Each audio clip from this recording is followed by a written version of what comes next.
Fala família, eu sou Juliana, Mariano. Nós somos a família BCD e no vídeo de hoje, pessoal, a gente está aqui no nosso primeiro papo sobre o autismo e por que a gente está começando a fazer só agora. Primeiramente, muitas pessoas quando olham os vídeos e vêm falar com a gente, falam, poxa, mas o Arthur parece tão leve, nem parece que tem autismo, ou se for é um nível tão baixo, só que nem sempre foi assim. Ele já teve umas questões bem sérias, onde a gente até duvidou se um dia a gente ia conseguir fazer esse tipo de trabalho com ele. Então, nesse vídeo, a gente vai falar sobre como que a gente identificou o autismo e como foi que a gente pegou o diagnóstico, né? Depois do diagnóstico. Na verdade, a gente vai fazer uma série de vídeos, né, falando sobre a visão de pai e mãe. A gente tem muito vídeo por aí circulando sobre autismo, tem médicos, você vê psicólogos, né? Você vê neuropediatras, pessoas com um know-how absurdo, muito bom, sabe? E a gente vai deixar inclusive um indicado aqui que nós gostamos muito de ver, que é o Luna Aba, tá? É o Lucelmo, o nome dele, e ele explica de uma forma bem didática, tá? Não é nada muito técnico não, mas ele é um cara que assim, tem um know-how, ele também possui um filho autista, né? Foi, acho que o estopim, né, para ele começar o clique foi para ele começar a estudar sobre autismo, né? Então ele é uma pessoa que você vê muito médico, ou você vê muito psicólogo, não estou desmerecendo, mas você vê muito médico e psicólogo que eles trabalham, fazem um trabalho excelente, mas ele tem aquela visão realmente de dentro, né? Então acho que é por isso que a fala dele é muito fluida nesse ponto. E o que a gente vai tentar fazer é justamente isso, né? Passar essa visão de pai e de mãe. Como eu falei, vão ser vários vídeos, né? A gente procura não estender muito, por mais que eu já esteja falando pra caramba aqui. Depois ele fala que sou eu, mas tudo bem. Então a gente não vai procurar estender muito. O primeiro vai ser justamente, né, como a gente começou a identificar alguns sintomas, né, diferentes, né, algumas coisas diferentes no Arthur, que levou a gente a procurar um médico e chegar no resultado no diagnóstico do autismo. O que a gente vai falar, assim, a gente vai contar sobre sinais que a gente identificou no Arthur.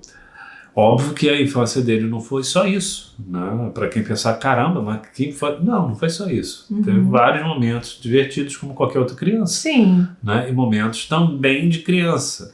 Né? Ele era carinhoso, ele era engraçado, pra caramba, gostava de ouvir rock com o pai, né? Gostava de vir pro meu colo. Sim, né? Então assim, teve a fase dele a fase não, dura até hoje esse carinho dele. Mas então, quando a gente falar, a gente está falando sobre sinais que a gente identificou do autismo que fugiam ali daquela curva do desenvolvimento, né, padrão de uma criança típica. Né? Agora ele teve também situações como qualquer outra criança, né? Birras e enfim, que eram característicos de qualquer outra criança. Inclusive, apesar dele não interagir muito com outras crianças, ele era extremamente carinhoso com bebês. Primeiramente, uma coisa que eu notei logo desde cedo, e eu tava assim, será que isso é porque eu sou mãe de primeira viagem? Mas eu achava assim, uma coisa que eu achava curiosa em relação a ele é que desde bebê, quando eu colocava ele no colo, não que ele queria sair do meu colo, mas eu via que ele ficava olhando ao redor e parecia que ele se cansava do ambiente. Então eu tinha que toda hora estar saindo do ambiente com ele. Então eu ficava, quando nós morávamos no Rio, eu ficava no nosso quarto, no escritório, na sala, na cozinha, às vezes eu ia para a varanda e eu tinha que ficar 5 minutos em cada lugar e tinha que ficar andando, porque não rolava de eu colocar ele ali no tapetinho com os brinquedos em cima para ele ficar olhando, sabe, aqueles móveis de brinquedo. Ele não gostava. A impressão que eu tinha é que ele se cansava daquele lugar. E eu comentava com ele, eu falava, que estranho isso. Na época, caramba, eu fugi a palavra, o pediatra virava pra mim e falava assim, não, bota ele no móvel, não sei o quê. E ele chorava, ele não ficava, ele nem olhava pro móvel. Quando ele olhava, só quando ele estava cansado, quando ele estava com sono. Então já começou por aí. Começou a perceber que tinha algumas coisas diferentes, como por exemplo, na hora de dar remédio. Era um Deus nos acuda, que assim, parecia, tudo bem que a maioria das mães passam por esse problema, mas o Arthur é uma coisa muito exagerada. Né? Por exemplo, a gente tinha um nebulizador. Né? Que era com aquela bombinha, né? Não era igual hoje, que é aquele ultrassônico cheio das frescuras, não. Era um bombinha mesmo, um compressorzinho. E esse compressorzinho faz barulho. Olha, era ligar esse compressor e o moleque queria subir pela parede, assim. Sim. Nossa, era exorcismo total. Aliás, barulho, né? Porque, por exemplo, celular, campainha, liquidificador, mixer, não tinha um barulho desse que ele não abrisse o berreiro, mas de uma forma que você, assim, você via que não era apenas um choro. Ele estava apavorado e ao mesmo tempo parecia que ele estava com dor, parecia que ele estava completamente perdido, ele ficava completamente perdido, ele ficava completamente desorientado. E a gente, por exemplo, a gente teve que trocar várias vezes, não só o toque do nosso celular, como o despertador do nosso celular. Quando ele começou a mexer os bracinhos, ele já começou a tapar o ouvido e gritava. E ainda na fase de engatinhar, ele tinha os brinquedinhos dele, tinha muito carrinho, e o carrinho ele brincava de uma forma muito peculiar, né? Ele pegava os carrinhos e virava ao contrário, né? Mesmo o bebê, quando ele está engatinhando, ele quer, né, percorrer o carrinho para um lado para o outro, ou empurra o carrinho. Não, ele virava o carrinho e ficava dando tapinha na rodinha para ver justamente aquela coisa rodar. E isso ele fixava o olhar naquilo dali. E fixava durante muito tempo. Sim, que é o que chamam de hiperfoco. O neuropediatra, que ele falou o seguinte, às vezes, quando a criança está mais de 30 minutos para cima num brinquedo já é considerado hiperfoco e a pessoa tem que ter um olhar um pouco mais diferenciado. Mas é claro que isso não é isso sozinho, é isso junto com várias outras coisas. Sim. Então ele ficava ali, por exemplo, pisos de cores diferentes, né? Na casa da avó dele tinha o corredor era de um piso e o quarto era de outro. Então o que ele fazia? Ele olhava para o piso do quarto, olhava para o piso do corredor, aí ele ia para o piso do corredor, ficava olhando para onde ele estava, voltava e ele ficava nesse vai e vem, né, mó tempão, movimentos repetitivos, abre e fecha, rodinha, entendeu? Essas coisas, né, ele tinha assim, mas eram muito notórias. Isso na fase do engatinho ainda. Quando ele começou a andar, e assim, o Arthur, ele não começou, não foi aquela criança que ele começou a andar normalmente, não, ele já começou a andar e começar a correr. Exatamente. Né? A parte motora dele, aliás, era à frente de qualquer criança. A parte motora dele, ele muito novinho já começou a andar, engatinhar e quer dizer, sentar, né, depois engatinhar, e logo começou a levantar, ficar em pé, se apoiar nas coisas e começou já a correr. E era assim, ele corria e corria. E não parava. E corria. Lembra do filme do Forrest Gump? Run, Forrest, run. Era mais ou menos assim. Na verdade, ele era o Forrest Gump com o reator Stark no peito, porque ele não... Essa piada era minha, sacanagem. Opa, você demorou demais, eu falei. Pois é, filho de nerd sofre, né? Mas enfim... Mas porque as pessoas sacaneiam, falam que assim, tipo, não, mas toda criança tem, né, uma vida Duracell, toda criança a gente se... Não. O nosso não tem pilha, não. O nosso tem um reator Stark no peito, que não acaba nunca. Tanto é que um amigo dele, um amigo de longa data dele, que é professor e está acostumado a lidar com crianças, inclusive com crianças autistas, quando olhou, falou, mas é normal, tá correndo assim porque é coisa de criança. Mas deu um tempo ele falou, realmente o menino não para. Ou seja, até ele que está acostumado falou, caramba, o menino não para. Para vocês terem noção de como ele é. Porque além do autismo, ele tem TDAH, né? E tem ansiedade também. E tem o transtorno opositor desafiador. Mas isso é para outros vídeos. Ou seja, ele tem um combo. O autismo geralmente, óbvio, isso não é regra. E também a gente não... Como eu falei, nós não somos médicos, mas geralmente ele não vem sozinho. Ele geralmente vem acompanhado de outros transtornos, né? O nosso, ele tem o déficit de atenção, hiperatividade, né? O TDAH, e tem o transtorno opositor desafiador. Como ela falou, é para um outro vídeo. Né? Aí, o que fez mais ou menos a gente justamente ligar o alerta foi que no Play, a gente morava num prédio, que eram 3 blocos, e o Play, né, era criança até dizer chega, e ele não interagia muito com as crianças. As crianças já começaram aquela fase de se agrupar, sentar a rodinha no chão para dividir os brinquedos. Isso, e ele não tá nem aí, ele simplesmente pegava, catava os carrinhos de bebê ou os patinetes, virava ao contrário e ficava lá dando tapa na roda. Exatamente. E, literalmente, eu posso falar... Não posso. Não, cadê o YouTube? Então tá. Então, ele defecava, perambulava. A gente tenta ser fino. E para as outras crianças, não estava nem aí. Não. Né? E o que acendeu, o que realmente a gente já tinha essa desconfiança, a família também já começou a perceber. Foi. E o que realmente fez a gente procurar um serviço. Né? E aí tinha a parte do pediatra, né? Sim. Isso é legal a gente falar também. Mas antes de falar do pediatra, eu lembrei de uma outra questão também que fez a gente ficar atenta, né? Por exemplo, criança ama festinha, ama brincadeira. O Arthur, ele não gostava. Eu colocava ele lá embaixo no play. Se a festa estava acontecendo aqui, ele ia lá para outro canto. Ele não queria ficar. Ele se incomodava com barulho, ele não gostava, ele não olhava nem para a mesa. Quando ele começou a notar que tinha coisa gostosa na mesa, ele ia para a mesa para pegar o que ele queria comer e ele ia embora. Então eu notava que ele não gostava de ficar com outras crianças. E eu achava aquilo bem peculiar. Eu falava, como é que uma criança tá num lugar tão legal no play, tá cheio de amiguinhos, as crianças eram ótimas, cada um com um brinquedo melhor do que o outro, todo mundo compartilhando os brinquedos, e ele não queria saber, ele simplesmente não queria saber. E não porque ele era nojento, não porque ele era ceboso, nem nada disso, simplesmente ele não despertava interesse. Aquilo não tinha um interesse. E eu falava, isso aí tá estranho. E aí nós começamos a levar ele num lugar que tinha lá na Barra, que era aquele Kids Park, né? Acho que era Kids Park o nome. Não, era lá naquele shopping lá, o Via Park. Mas aí o que acontecia? Quando ele entrava naquele lugar ali, era pior ainda. Primeiro que ele não conseguia ficar na fila de jeito nenhum. Ele puxava, e a gente falava, Arthur, você tem que ficar aqui, você tem que esperar, daqui a pouco você vai brincar. E quando ele entrava, que ele via aquela quantidade de coisa colorida, ele se perdia para estar curto. Porque ele ficava andando assim, ó. Ele ficava andando ao redor, ele não brincava com os brinquedos, ele não prestava atenção nos brinquedos, ele não queria explorar os brinquedos, ele só ficava correndo. E a gente ficava correndo atrás dele, assim como eu ficava correndo no play, e o pessoal falava que eu era a mãe mais fit, porque eu tinha um filho personal trainer, porque o Arthur não parava e eu tinha que ficar atrás dele, porque ele se metia no elevador, ele se metia na escada, ia pra garagem, então eu tinha que estar atrás dele para segurar. E uma vez até uma mãe tentou conversar comigo, eu falei, vamos andando, e ela não conseguiu falar. Ela falou, caramba, ficou sem fôlego, porque ela não estava conseguindo acompanhar o ritmo do Arthur. Então isso até foi uma coisa na época que me custou, inclusive até uma certa interação, que as mães desistiam de falar comigo porque o Arthur não deixava, eu tinha que ficar atrás dele. Só que eu estava achando no início que ele era só hiperativo.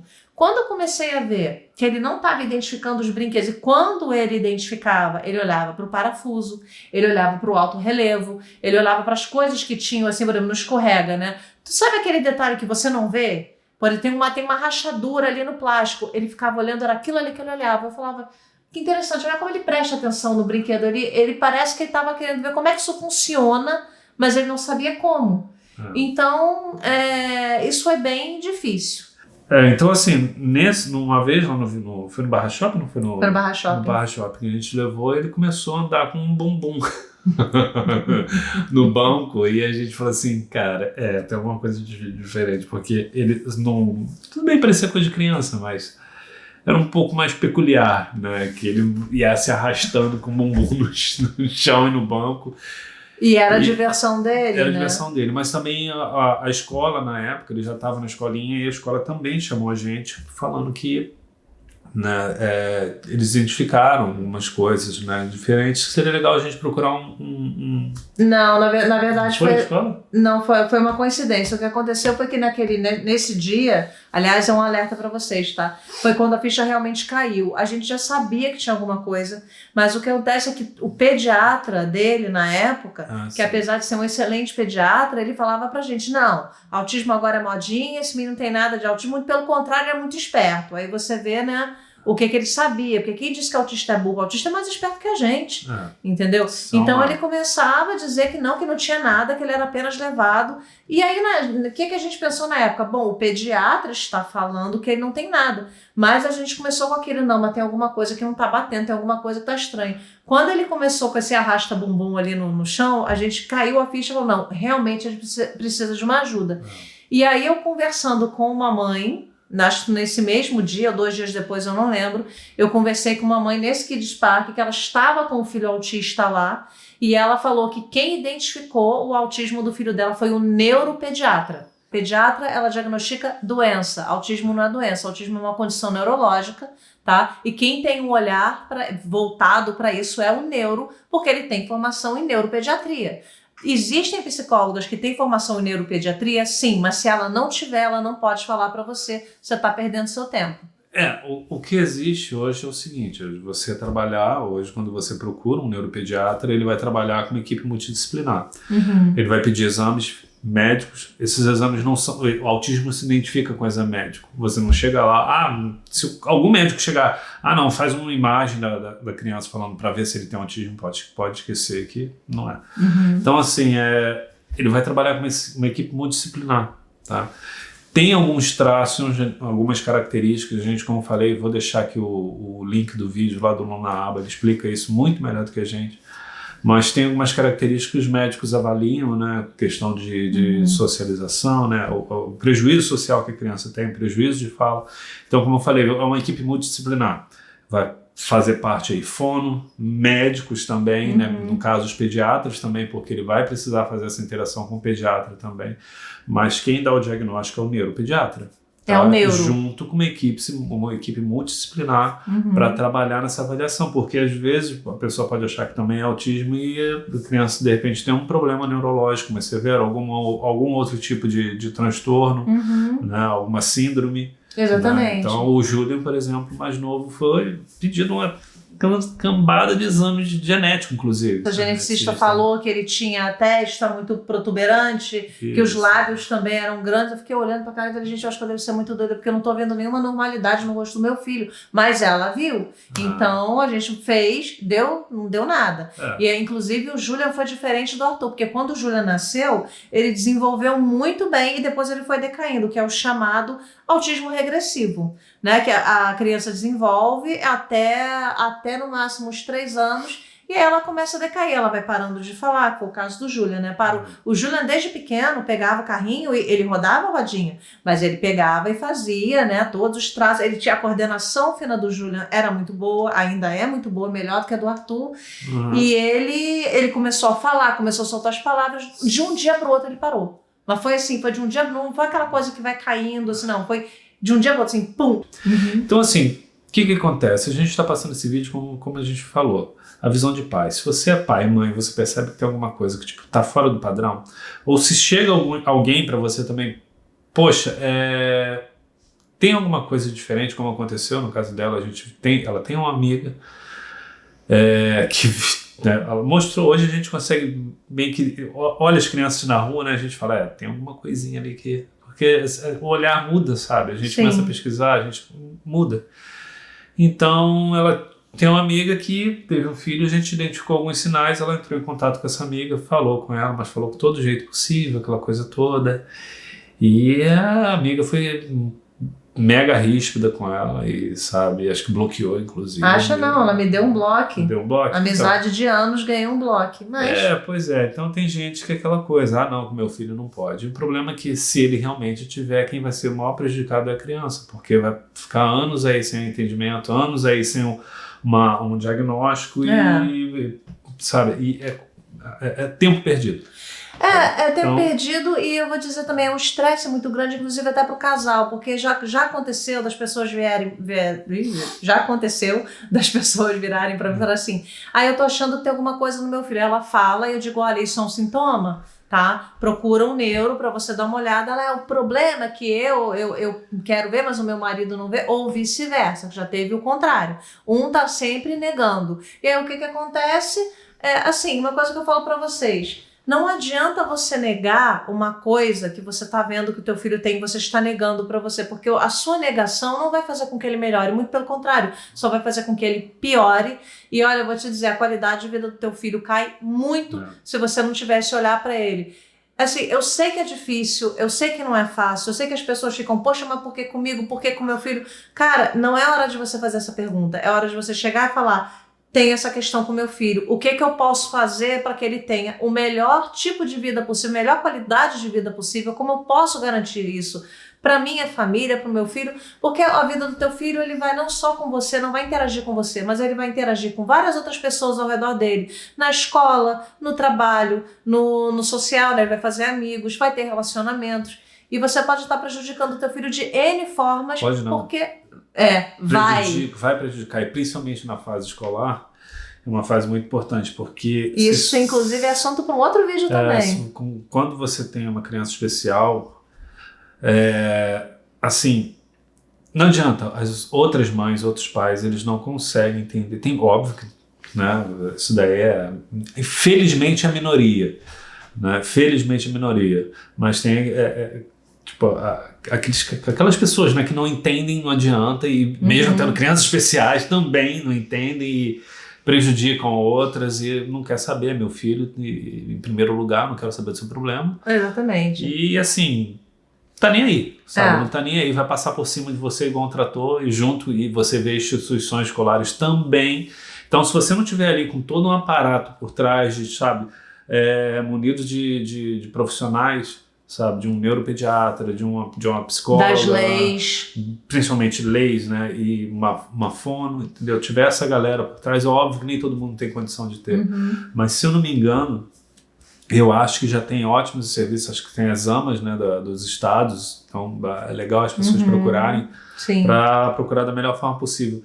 A PAI, ninguém dá nada para a PAI, o pessoal sempre fala, não é da PAI, o pessoal não conhece, acho que a PAI é só para Down, para crianças com síndrome de Down, e muito enganado. A PAI faz um trabalho fantástico, sabe? Tem um trabalho de acompanhamento de crianças assim, lindo. E é uma pena que a gente não conseguiu botar o Arthur lá, que a PAI daqui é extremamente longe. Muito longe. Né? Então a gente mora no norte da ilha, a PAI fica lá pertinho da subidinha que vai lá para a lagoa. Lá, né? Pois é. Então pra gente é bem complicado.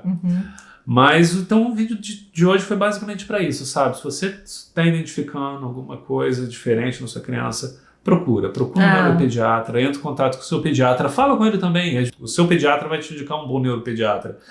Não, conheço, porque assim, as coisas estão mudando rápido. Tá? As coisas estão mudando bem rápido. Antes, quando a gente descobriu o autismo do Arthur, se não me engano, acho que era 70 ou 60, a cada 60 crianças, uma era autista. E essas pesquisas estão modificando, né? E hoje, se não me engano, acho que já está em 40 ou 44. Pois cada 44 crianças não é autista. Então, é uma coisa que, assim, se teu filho, mesmo que você não tenha criança, né, no espectro, mas seu filho vai ter contato. Você vai ter contato, ou você vai saber de alguém que tenha. Então é sempre legal, sabe? Sempre legal você estar inteirado de como identificar esses sinais. Como eu falei, a gente vai deixar aqui o vídeo do Luna para vocês pegarem uma visão mais técnica, sabe? É bem legal, é bem legal mesmo. Vale a pena assistir. E no próximo vídeo a gente vai falar como foi a nossa vida após o diagnóstico, né? Como que a gente começou a viver. E a gente depois vai fazer uns vídeos mais polêmicos, né? Vamos falar o que aconteceu na escola. Isso daí treta news. Treta news. Mas gente, é a realidade. Então é isso, pessoal. Nós vamos ficando por aqui. Eu espero que vocês tenham gostado do vídeo. Eu adorei ter feito esse vídeo aqui de estúdio. A gente agora vai fazer mais, né? Já vai deixar meio que montadinho aqui. A gente pensa em botar algumas coisinhas aqui diferentes. A gente tá montando agora o nosso estúdio. A gente tá super feliz. Né, Miriam? Cadê o Miriam?